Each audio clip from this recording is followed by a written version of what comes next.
Friends, आज हम फिर लाए हैं आपके लिए एक बहुत ही इंटरेस्टिंग एंड मोटिवेशनल स्टोरी। सो तैयार हो जाइए एक जादुई सफ़र के लिए। गरीब की जादुई फ्लाइंग साइकिल। रामू रामू एक ईमानदार और सच्चा मोची था जो कि चप्पल बनाता था और अपने परिवार का पेट पालता था। रामू की शादी अभी कुछ समय पहले हुई थी।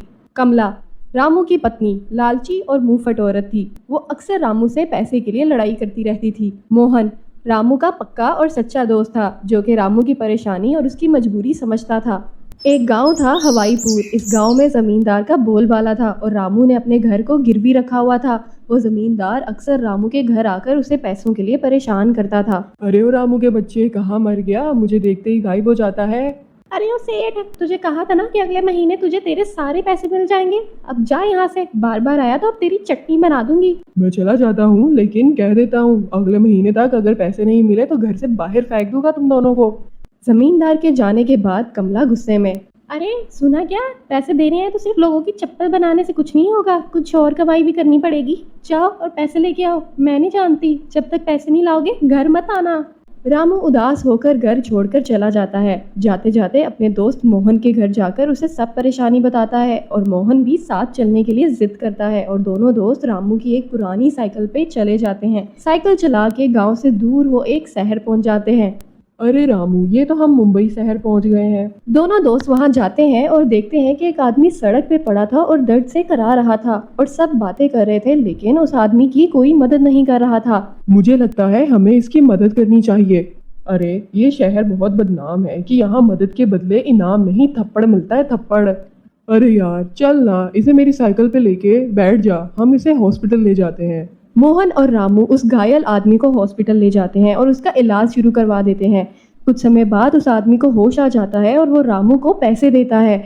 मना करने के बावजूद वो आदमी पैसे देकर वहां से चला जाता है। अरे भैया जल्दी से दो, ये पाव बना दो। हाँ हाँ क्यों नहीं, लेकिन सेठ क्या आप ज्यादा पाव लेंगे? मेरे बच्चे 2 दिन से भूखे हैं और बिक्री नहीं हुई है। अरे उंगली दो तो क्या हाथ पकड़ेगा मेरा, चुपचाप दो, पाव दे। नहीं नहीं भैया, एक काम करो, आप ये सारे पाव दे दो और ये लो पैसे, अपने बच्चों को खाना खिलाओ। अरे ओ बेवकूफ, सब इसको दे देगा तो हम क्या करेंगे?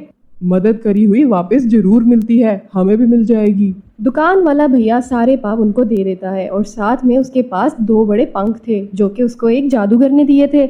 उसने वो पंख रामू को दिए। सेठ, मेरे पास अभी ये 2 पंख हैं, शायद आपके कुछ काम आ जाए और आपका ये एहसान मैं कभी नहीं भूलूंगा। भगवान आपकी मदद करे। रामू ने वो पंख लिए और धन्यवाद देकर वहां से मोहन के साथ चला गया। साइकिल चला चला के ये दोनों हाईवे पर पहुंच गए और अचानक साइकिल पंक्चर हो जाती है। अब यही बाकी रह गया, गांव में तेरा जमींदार और तेरी पत्नी पैसे के लिए मरी जा रहे हैं और यहाँ तूने सारे पैसे लुटा दिए। अब तो साइकिल ठीक करवाने के भी पैसे नहीं है।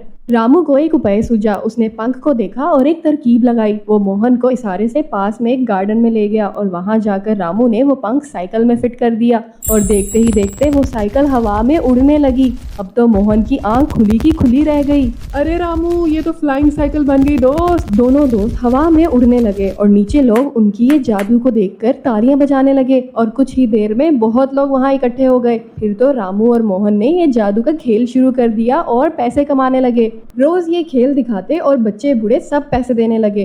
कुछ ही दिनों में रामू और मोहन ने अच्छा खासा पैसा कमा लिया।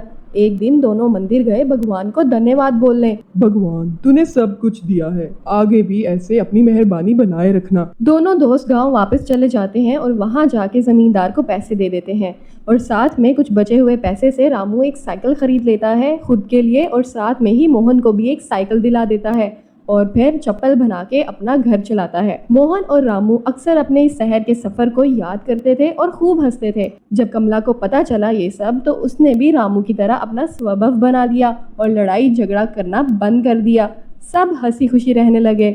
मोरल: नेक और अच्छे काम का फल हमेशा अच्छा और मीठा ही मिलता है, इसलिए हमें हमेशा दूसरों की मदद करनी चाहिए। तो दोस्तों, कैसी लगी आपको ये जादुई कहानी? हम फिर आएंगे ऐसी ही इंटरेस्टिंग और दिलचस्प वीडियो लेके।